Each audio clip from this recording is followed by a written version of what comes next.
आइए हम सब उस वाटिका में उस दिव्य झांकी का दर्शन करें जिसमें भक्त ज्ञान मर्यादा सभी का अद्भुत समन्वय दिखाई देता है, प्रदर्शित किया गया। जनक नंदिनी सीता भगवान राम के सौंदर्य का वर्णन सुनकर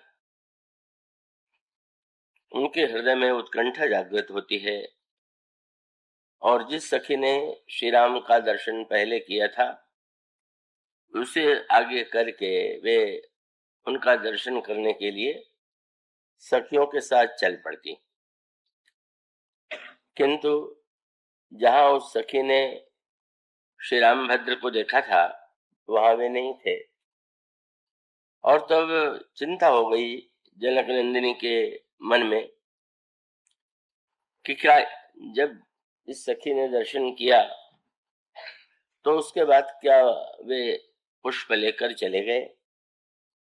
जब वो चिंतित होकर के चारों ओर दृष्टि डालती हैं तो गोस्वामी जी ने एक काव्यमयी कल्पना की और वह कल्पना है कि जिधर श्री किशोरी जी की श्री सीता जी की दृष्टि जाती थी ऐसा लगता था कि श्वेत कमलों की वर्षा हो गई और उसके पश्चात जब वे सखियों के द्वारा यह संकेत किया जाता है कि वे लता कुंज की ओट में हैं तो उनको देख करके तो वे बिल्कुल उनकी आंखें ललच जाती हैं और ऐसा लगता है कि ये तो कोई नया रूप नहीं है, इनसे तो बड़ा परिचय पुराना है। और उसके पश्चात वे लोचन मार्ग से श्री राम को हृदय में ले आती हैं, पलकों का कपाट बंद कर लेती हैं।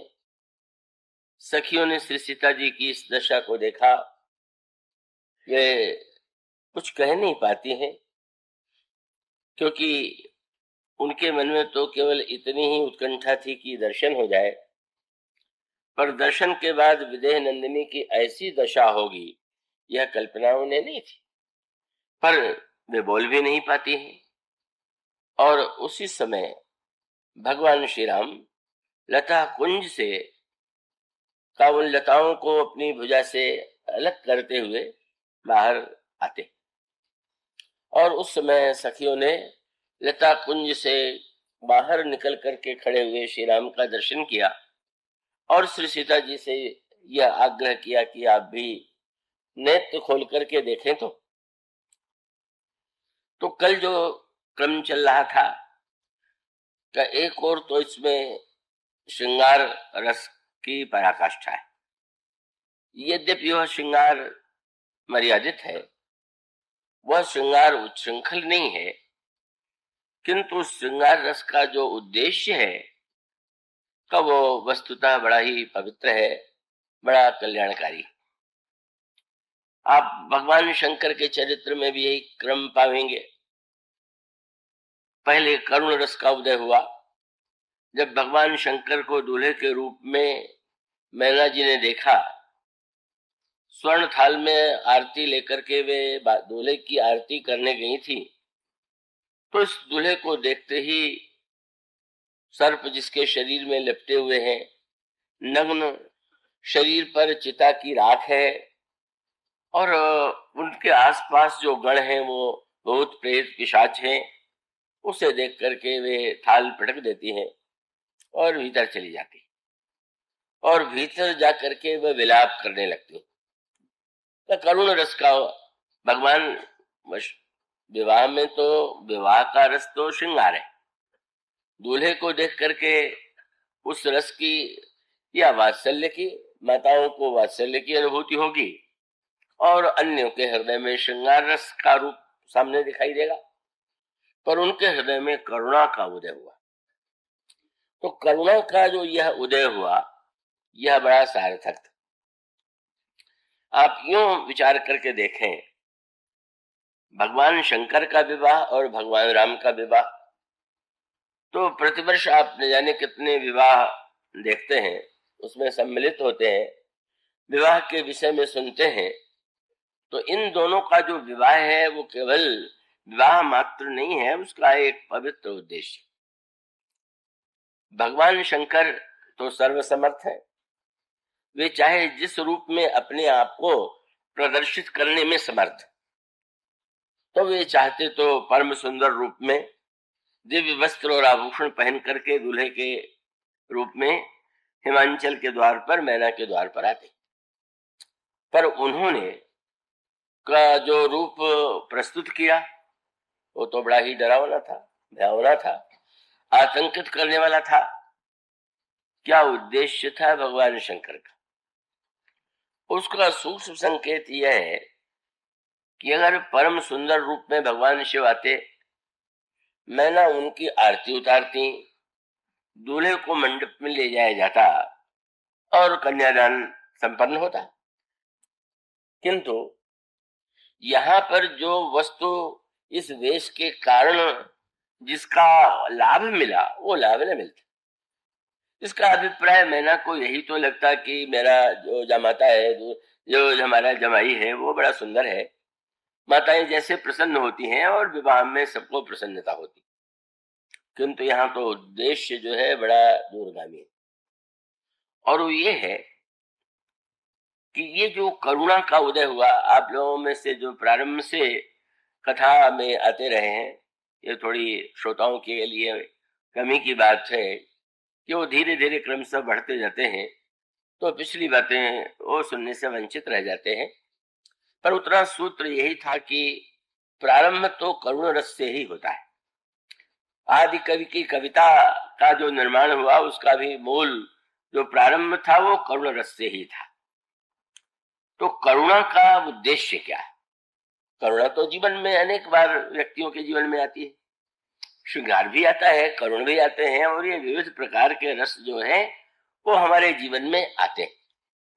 और उस आने का सच्चा तात्पर्य अगर व्यक्ति समझ सके तो उसके जीवन में बहुत बड़ा परिवर्तन हो सकता है। और परिवर्तन ये है कि आनंद लेने के लिए व्यक्ति जो कल्पनाएं करता है, तो सर्वदा कल्पनाएं साकार नहीं होती। बहुधा हमारी कल्पना, जैसी हमारी कल्पना होती है, वो हमारे सामने उससे भिन्न बात आती है। तो उस समय जो हम दुखी होते हैं, वो वस्तुतः उसमें सामने वाला व्यक्ति ही नहीं है, हमारे हृदय की कल्पना ही एक कारण है। हमने एक कल्पना बनाई और उस कल्पना से भिन्न हुआ तो हमें बुरा लगा, प्रतिकूलता का बोध हुआ, और तब मैना विलाप करती, और विलाप करते हुए शंकर जी के लिए तो कठोर शब्दों का प्रयोग करते ही हैं। उनको उनसे भी, शंकर जी से भी अधिक क्रोध जो है देवर्षि नारद पर। देखो तो, इस पागल वर के लिए मेरी कन्या से उस साधु ने इतनी तपस्या कर डाली। अरे ये तो बिना तपस्या के मिले तो कौन माँ ऐसे पागल को अपनी कन्या देगी। उन्होंने कहा, नारद कर मैं कहा बिगाड़ा, मैंने नारद का कुछ बिगाड़ा भी नहीं था। कि भवन मोर जिन बसत उजारा, साचे उनके मोहन माया, उदासीन धन धाम न जाया, पर घर घालक लाजन भीरा, बांझ की जान प्रसव की पीरा। इन शब्दों में उन्होंने देवर्षि नारद की कठोर आलोचना किया। और इतना ही नहीं, उन्होंने ये कहा, ले जाकर के भीतर चली गई और कह दिया कि बेटी, मैं तुम्हें लेकर के पर्वत से गिर जाऊंगी, समुद्र में कूद पड़ूंगी, अग्नि में जल जाऊंगी, पर ऐसे वर से मैं कन्या का विवाह नहीं करूंगी। तुम सहित गिरते गिरो, पावक जरो, जल निधि मह पड़ो, कब घर जाओ अपजस हो, जग जीवत विवाह न हो करो। सब दुखी हो गई। अब वो अंतर है, विलक्षणता यह है कि मां तो दुखी और जिससे विवाह होने वाला है वो बड़ा प्रसन्न। दूल्हा तो जो कथों सामने था, पार्वती जी ने भी देखा तो वही दूल्हा, और मैना ने भी देखा तो वही दूल्हा, पर दोनों की दृष्टि में भेद। जब मैना देखती है तो लगता है कितना डरावना ये वर है, और जब पार्वती जी देखती हैं तो कहती हैं कि धन्य है, सप्तर्षियों ने कह दिया था कि स्त्रियों में तो बहुत अवगुण होते हैं, परीक्षा के लिए कहा था, स्त्रियां नाराज नहीं हो जाएंगी। इसका उन्होंने ये कहा कि ये जो है नारी तो अवगुण मूल शूलप्रद, इस तरह से शब्द कहे गए। तो उस समय जब उन्होंने देखा तो बड़ी प्रसन्न। क्यों? का शंकर जी, संसार में लोग आभूषण जो धारण करते हैं वो सोने का, चांदी का, हीरे का, मोती का, जिसकी जैसी सामर्थ्य होती है। लेकिन भगवान शंकर ने जब सर्प को आभूषण बनाया तो प्रसन्न हो गए कि जो दूषण को भूषण बना सकता है उसके साथ निर्वाह होना बड़ा सरल। इसका अर्थ ये हुआ कि जो भूषण को देख के भूषण के रूप में धारण करे, वहां तो डर है कि दोष दिखाई दे गया तो वो व्यक्ति परित्याग कर देगा। लेकिन जो इन सर्पों को भी धारण किए हुए हैं वो कितने उदार है, कितने दयालु हैं। और साथ साथ उसको यूं कहें कि पार्वती जी को लगता है कि जिस सर्प को देख करके लोग भय के मारे भागते हैं, अभी मेरी माँ भाग खड़ी हुई, सर्प से व्यक्ति को बड़ा डर लगता है। सर्प मूर्तमान काल का प्रतीक है, काल व्याल कराल भूषण धर्म। भगवान शंकर धारण किए हुए हैं, उसके लिए गोस्वामी जी कहते हैं काल व्याल कराल भूषण धर्म। जो काल सर्प है वही भगवान शंकर का आभूषण है। और उसका अभिप्राय यह है कि जिसने काल को भी आभूषण बना लिया हो वो तो निश्चित रूप से उसकी वो तो अमर है ही। वो अमर ही नहीं है अपितु दूसरों को भी अमरता का दान दे सकता। तो मानो दशा एक समुझब बिलगाना, ये दृश्य तो एक ही है पर समझ अलग अलग है। पर ये वही नहीं है, हमारे आपके जीवन के लिए भी यह प्रेरणा का सूत्र है कि हम देखने के लिए सृष्टि ही बदलने की चेष्टा न करें। वह भी मनुष्य का कर्तव्य है, पर वो सृष्टि के साथ साथ पूरी सृष्टि तो कभी न तो बदली है और न तो बदल सकती है। भगवान राम का एक काल छोड़ करके राम राज्य को एक सीमित काल में ऐसा लगा कि सृष्टि बदल गई है, पर सृष्टि तो नहीं बदलती।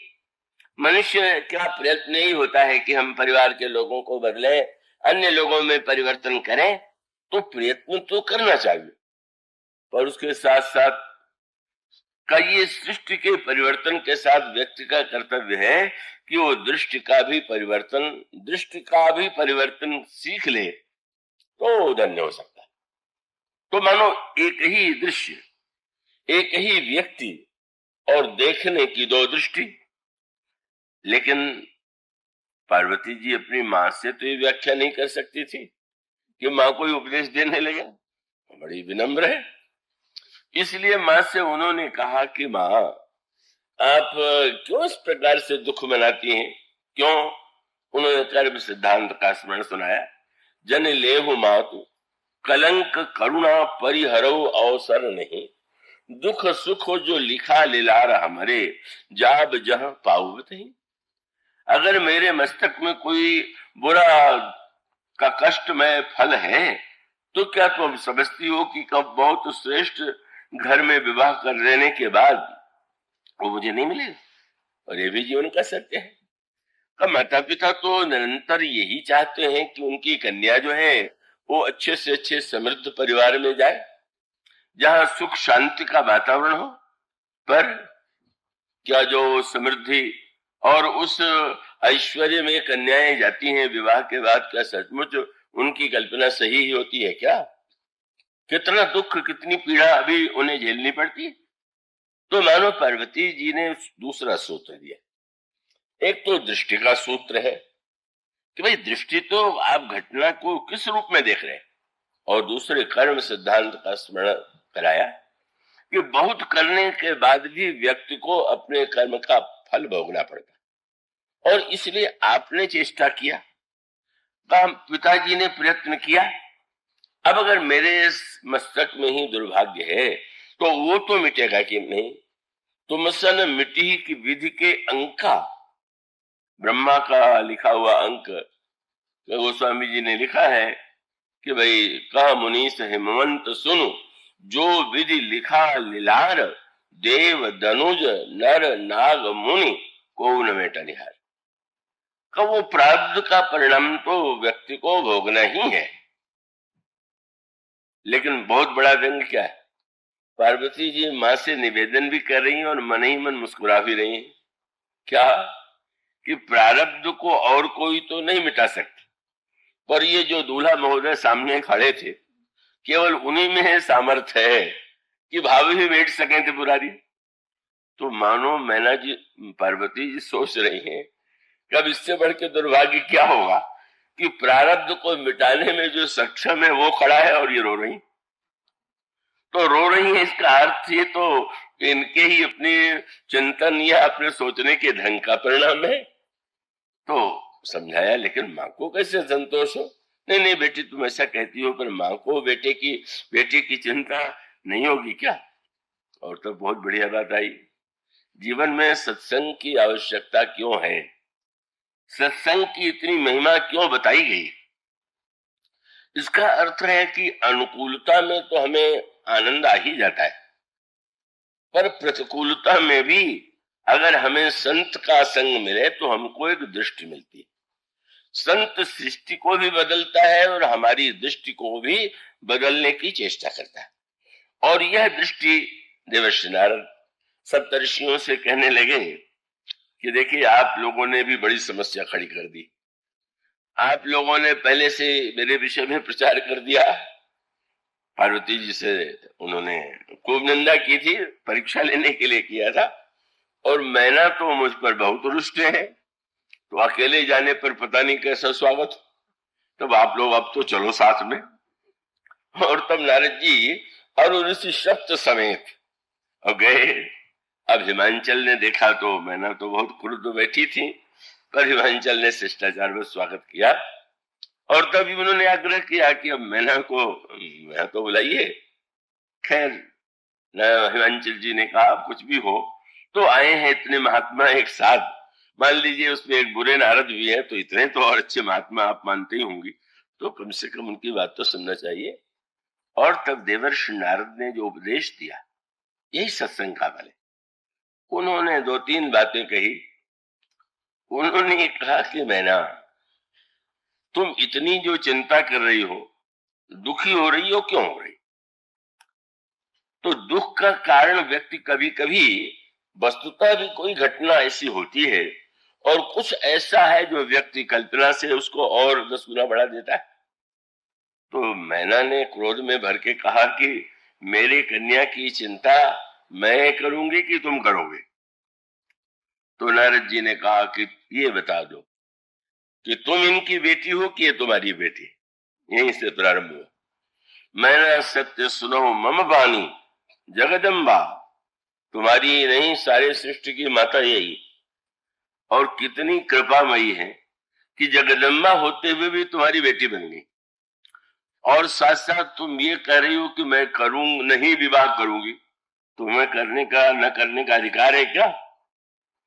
जानती हो इनका निवास कहाँ है? सदा शंभु अर्धंग निवासन। ये तो भगवान शिव की आधा शरीर है। कोई क्या किसी शरीर का 2 भाग का टुकड़े में बांट सकता है क्या? और ऐसी स्थिति में वस्तुतः तुमने व्यर्थ ही अपने आप पर, बड़े महत्व का सूत्र है, कभी कभी हम अनावश्यक अपने आप में आरोपित कर लेते हैं। जैसे अब कोई व्यक्ति ये सोचे कि मेरे बाद क्या होगा, तो मेरे बाद क्या होगा ये चिंता केवल बिल्कुल अनावश्यक है। तो उस चिंतित गोस्वामी जी ने व्यंग किया।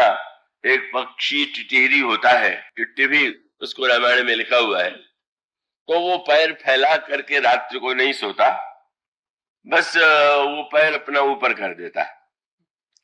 तो किसी कवि को चिंता हुई कि बेचारा रात भर पैर ऊपर किए रहता है, कितना कष्ट हो रहा होगा इसको।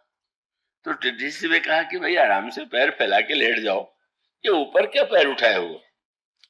तो टिड्डी भी ने कहा कि तुम्हारी तरह हम स्वार्थी तो नहीं, तुम लोग तो पैर फैला के सो जाते हो, पर देखते नहीं। ऊपर आसमान में कितने ये तारे हैं और क्या क्या है, अगर सोए हुए हो और ये गिर पड़े तो सब मर जाएंगे। इसलिए पैर ऊपर कर दिया है कि हम रोक ले, जिससे लोग दब के मरने न पावे। अब भला सोचिए, मिथ्या ऐसी कल्पना कि आप आसमान को सिर पर उठा ले, अपने पैर पर उठाने की सोच रहे हैं। उमा रावण ही अस अभिमाना जिम टिट्टिवि खग सूत होता है। मनुष्य का अभिप्राय है कि व्यर्थ का अभिमान जो है, अभिमान हमारे सिर पर जब लद जाता है तो हम अनावश्यक रूप से अपने आप को ही केंद्र बना लेते हैं। और बहुत बढ़िया सत्संग का फल हुआ। उन्होंने कहा कि ये तो तुम्हारा सौभाग्य है कि जगन माता पुत्री बन गई हैं और शिव की वो शक्ति है, पर शंकर जी कन्यादान लेंगे, तुम्हें सौभाग्य मिलेगा कन्यादान करने का। बस तब मैना हिमवंत आनंदे पुनि पुनि पार्वती पद वंदे। सबने पहला काम माता पिता ने यही किया कि पार्वती जी के चरणों में प्रणाम किया और उसके पश्चात विवाह सानंद संपन्न हुआ। अब सूत्र आता है श्रृंगार रस का। जब विवाह के बाद शंकर जी गए तो शंकर जी के विषय में तो यही प्रसिद्ध है कि वो निष्काम है, योगी हैं, यही कहा गया। यही कह करके पार्वती से को विवाह से रोका गया। लेकिन जब शंकर विवाह करके गए तो क्या बिल्कुल समाधि में चले गए, या केवल प्रवचन या केवल उपदेश ही का पार्वती जी को करने लगे? कई लोगों में उपदेश देने का भी बड़ा लंबा रोग होता है। अवसर अनवसर जहां देखिए, जिसको देखिए, बस उपदेश ही देने लग जाते। ये उपदेश देने की, जब कोई व्यक्ति आपसे उपदेश मांगे तो भले ही आप दीजिए, पर अगर कोई नहीं मांगता है और बलात् आप बिना सोचे समझे उसको एक उपदेश देने लगते हैं तो उसका तो न उसे लाभ है न तो आपको लाभ। इसलिए उपदेश नहीं दिया। विवाह के बाद आए तो गोस्वामी जी ने शब्द लिखा, वो क्या था? शंकर जी ने श्रृंगार रस की पराकाष्ठा का परिचय दिया। गोस्वामी जी जो शब्द लिखते हो, कालिदास ने तो कुमार समूह ने भगवान शंकर और पार्वती के विवाह का बड़ा ही श्रृंगारिक वर्णन किया, और वो उतना कह सकते हैं कि मर्यादा भी समाप्त हो गई है और अश्लीलता भी उसमें आ गई है। पर गोस्वामी जी चाहते तो उस बात को अलग कर सकते थे, न लिखते, पर उन्होंने लिखा, करहि विविध विधि भोग विलासा और गणन समेत बसहि कैलासा। गणों के साथ हिमालय में रहते हुए शंकर जी विवाह का विविध प्रकार से भोग विलास में संलग्न है। और कितने दिनों तक? बोले हर गिरिजा विहार नित्य नयऊ, नित्य नूतन होता जा रहा, और यही विधि विपुल काल चली गए। बहुत वर्ष व्यतीत हो गए, तब जने सट बदन कुमारा, तारक असुर समर जहि मारा। इस प्रकार से प्रारंभ हुआ करुणा से, मध्य में श्रृंगार रस का उदय हुआ। पर श्रृंगार का उद्देश्य क्या? अगर निरंतर श्रृंगार की वृत्ति में ही व्यक्ति डूब जाए, श्रृंगार को ही जीवन का लक्ष्य बना ले, तो निश्चित रूप से उसके जीवन में ऐसे कष्ट, ऐसी वृत्तियां आएंगी जो उसके लिए दुखदायी होंगी। इसलिए करुणा के पश्चात भगवान शंकर श्रृंगार को स्वीकार करते हैं। गोस्वामी जी से किसी ने कहा कि कैसे विहार किया, आप इसके विषय में कुछ कहिए। तो गोस्वामी जी ने कहा कि जगत, ये जो भगवान शंकर और पार्वती हैं, जगत मातु पितु शंभु भवानी, यही श्रृंगार न कहो बखानी। माता और पिता के समान है, हम उनके श्रृंगार का वर्णन क्या करें। और उसके बाद ये जो अंतिम परिणति है, यही मानव जीवन की साधना का क्रम होना चाहिए। उसके हृदय में जब व्याकुलता होती है, करुणा उत्पन्न होती है, तभी वह भगवान की दिशा में बढ़ता है। और जब वो सत्संग के द्वारा उन शिव को प्राप्त कर लेता है, तो उसकी जो कामनाएं हैं, उसकी जो इच्छाएं हैं, वह पूरी करते हैं, जैसा भगवान शंकर ने किया। पर उसके बाद कितनी सुंदर बात हुई, आगे चल करके लिखा हुआ है। भगवान शंकर एक दिन अकेले गए, और जब वट की छाया को उन्होंने देखा, तो भगवान शंकर ने स्वयं गोस्वामी जी ने कहा, यह जो वट का वृक्ष है, इस वृक्षों के विषय में भी आपके सामने कथा प्रसंग में कई सूत्र दिए गए। तो भगवान शंकर ने जब उस वृक्ष को देखा तो नित्य नूतन सुंदर सब काला, यह नित्य नूतन का जो होने वाला वृक्ष है और सब काल में सुख देने वाला है। भगवान शंकर जो है वहां पर निज कर दासी नाग रिपु छाला, बैठे सहज ही सम्मुख कृपाला।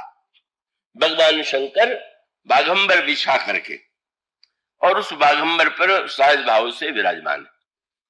उस समय शंकर जी को का दर्शन करके कैसा लगता है, और तब गोस्वामी जी ने जो सूत्र दिया वही मानो जीवन की साधना की परिणति का अंतिम लक्ष्य है।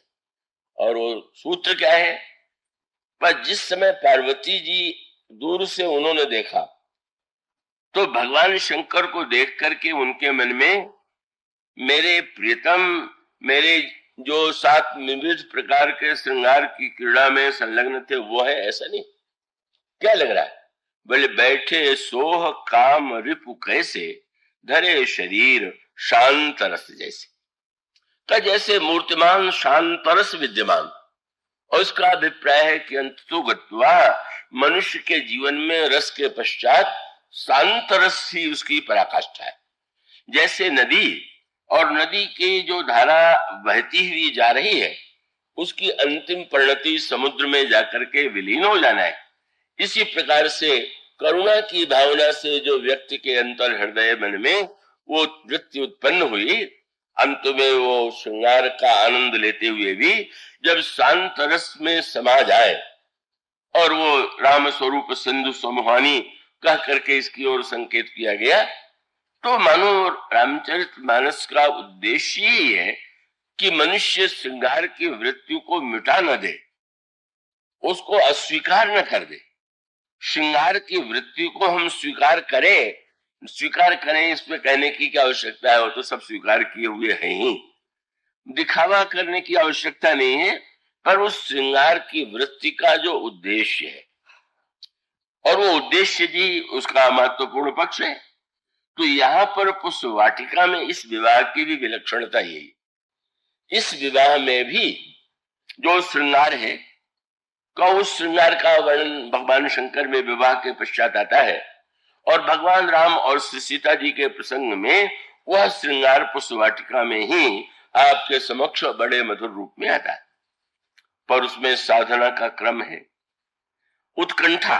हमारे जीवन में काम की वृत्ति है तो भी सुंदरता की इच्छा है, और अगर एक बार व्यक्ति श्री राम की सुंदरता सुन ले तो उसके अंतःकरण में काम के स्थान पर राम की सुंदरता देखने की इच्छा उत्पन्न होगी। और उस इच्छा के बाद जो उत्कंठा है, और उत्कंठा के बाद चिंता है। कल जो बात आपके सामने चल रही थी, यह चिंता एक ऐसा व्यापक शब्द है कि कोई ऐसा व्यक्ति ही नहीं है कि इस संसार में जिसको कोई न कोई चिंता न लगी हुई हो। यहां पर भी आप संकेत पाएंगे, श्री सीता जी के भी मन में चिंता, और जब सुंदरकांड या लंका कांड आप पढ़ते हैं तो मंदोदरी के हृदय में भी चिंता।